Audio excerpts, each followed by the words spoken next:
Welcome back to Let's Slean. We'll try one more run of this. I think we're getting close. Yeah, I mean, this is the game right here, dude. It's just like, you just get more upgrades. I want to see those big-ass ships, though. Like, you managed to kill one of them, but you also took out yourself when you did it. Yeah. I don't, you know, the spread gun's cool, but I felt like the laser is a more powerful weapon. So it's like, when I got the spread gun after, I felt like I was taking kind of a downgrade sometimes. I mean, I don't know, like, you get that kickback so you can kind of hang in the air a little bit more. But, I don't know. The damage is, like, not nearly as good. Like, look at these, and the enemy, like, fighters, like, they're taking a few hits. Yeah. Oh, damn it.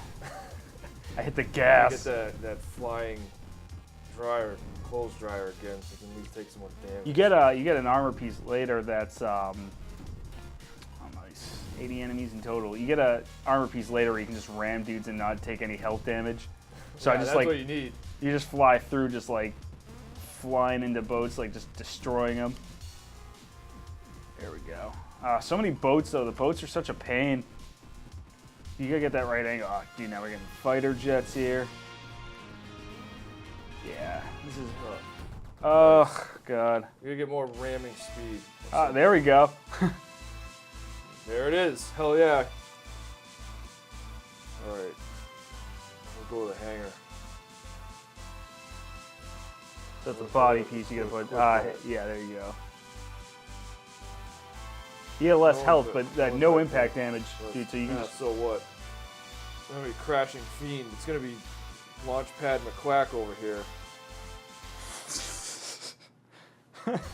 F these guys. There you go. So, you know, to be honest, though, like, yeah, I don't know, like we talked about before in the last episode, like, there've been so many flight simulators, but the genre is not where it used to be. And to be honest, like, I'm a bigger fan of, like, helicopters and stuff, so you can do that type of stuff. All the Battlefield games have them, all of those, like, oh, yeah, totally. stuff, like, and even that, though, like, I don't know, like, we've talked about that before, too, like, you gotta, like, sit there and, like, learn how to fly that thing, or you're just gonna get annihilated by shitbags on the ground, like, dudes flying the jets, like, the helicopter I thought in Battlefield 3 or 4, whichever the one we played for, like, we always do that. We always play it for, like, 2 weeks, and then that's it. 3, it was just me and you. No one else was jumping on that. Yeah. But, like, I'd be like, we played the beta, and then I was like, all right, well, they're going to change this. And then the full game came out, and I was like, what's going on? Like, the helicopters in that game was, like, I compared it to flying a cardboard box because it had no, like, you couldn't take any damage. Oh, like, yeah. you get killed by everything. I mean, realistically, for that, you need someone who can pilot it well, and you need, like, a good team of gunners, too. And, like, if you get that, you can... Oh, dude. Son of a... Dude, you had them all on you. Right, I'm going to mix this up a little bit here. I don't want no spread gun. Dude, but that's the thing with all those, even like all the flight sim games, like the Wing Commander stuff, it's like they're easy enough to pick up and play, but there's so many like buttons with like your engine controls, and like Tie 95 I'm playing, like there's like, you can like readjust your shield power, you can like put them all to the front or the back, or spread them out evenly, so there's like a lot of options. Dude, what I like about those games too, though, is they always have like a cool like sci-fi story with them, like the Wing Commander games, especially the ones with the live action scenes with Mark Hamill and stuff. Like, they just have, like, a decent story, too, and, like, I don't know, just the dogfighting and space aspect is pretty enjoyable. But going back, those games all hold up pretty well, too. Even, like I played Wing Commander 1 and 2, and those are still, like, old pixelated graphics. I don't know, something about it, though, and I have a soft spot for, like, that, like, era of PC gaming, though, with, like, those really, like, nice-looking, like, pixels for the time, and then, like, the higher quality sound. So like, because when those games, like when Wing Commander 2 came out, like everyone had to go and get like a Sound Blaster card. It was like required. And that boosted sale. Like that's what I was saying though before. Like that dude who's making Star Citizen, he's doing it again. Like to play that game, like everyone needs like new hardware to play that game. And it was like when he released his Wing Commander games, like each time that like Wing Commander 2, like everyone had to buy new shit for their PC. Wing Commander 3 and 4, same thing. That's where they started. Like 3 and 4 started pushing like the actual like polygons, like 3D effects. So like people had to go out and like buy all these new like graphics cards. Like dude, Voodoo was making a killing with all their cards. Like that was like the thing back then. Oh yeah, totally. Oh jeez, those gunboats, man. Fly right into that. Oh, look at that guy. I'll see what I can. Man, what the hell? Yeah, that was the thing too. Like, you know, there was the Super Nintendo, the Genesis, and the original Nintendo.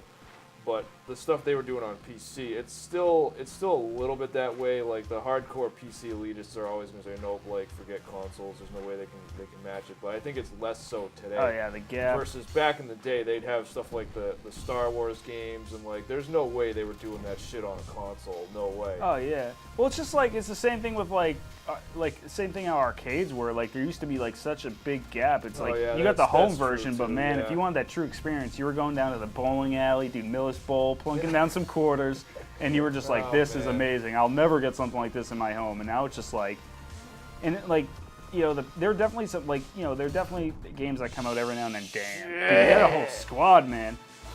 I made the mistake of just chilling out in the water. And you're right. Like once you're in the water, that health circle just totally you got to upgrade on later where you can go into the water, but it didn't seem very useful to me.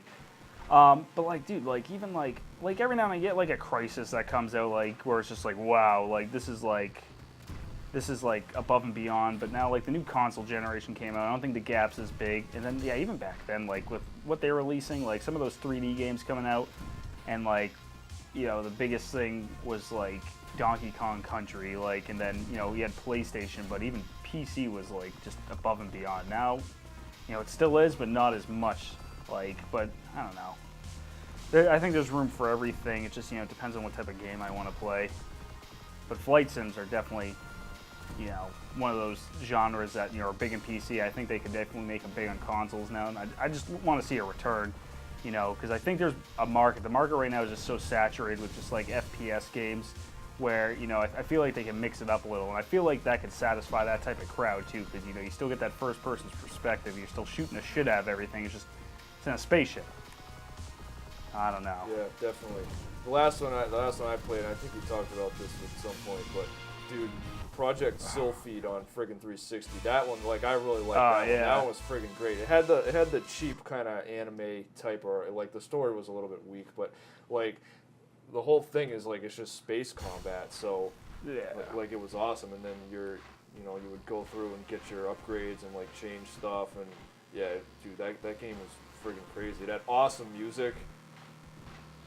Yeah, that's the other thing with those games too. All the ones I've played, like all the Wing Commanders, the X-Wing games, and TIE Fighter, obviously, and then in the bit I've played of Free Space 2, dude, they all have like these awesome soundtracks, like these awesome like space opera type like orchestrated soundtracks, and it just totally like sucks you into the game. So I don't know. Shit. You know what? I think that's gonna be it. I can't take any more of this. Dude. That's it. We lost the war. That's it for Luftrausers. Too bad. It's a good time, but we die a lot. There you go. We'll catch you next time on Let's Slean.